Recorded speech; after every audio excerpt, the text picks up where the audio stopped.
Maraming kapamilya fans ang nag-worry nang mawala ang magandang buhay sa TV5 noong March.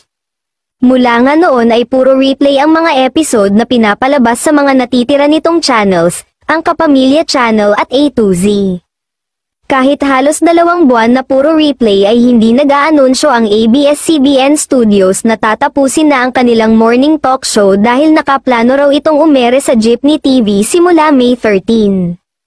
Kasabay nga ito ng unang araw ng pagpapalabas ng Jeepney TV shows sa TV network ng Villar family, ang All TV.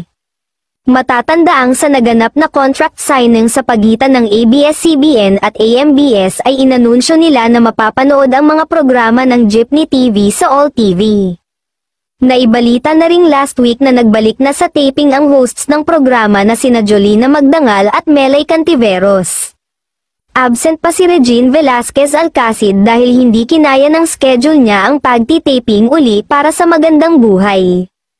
Pero hindi raw iiwanan ni Regine ang Kapamilya Morning Talk Show. Maaalalang marami ang nagulat nang hindi napanood ang Kapamilya Morning Talk Show na Magandang Buhay sa TV5 at walang abiso at ang alam lang ng marami ay mapapanood na ito sa bago nitong timeslot na 6 AM sa Kapatid Network ngunit iba ang ipinalabas na programa dito. Hindi naman nagustuhan ng mga kapamilya fans ang naging trata ng TV5 sa Kapamilya Show.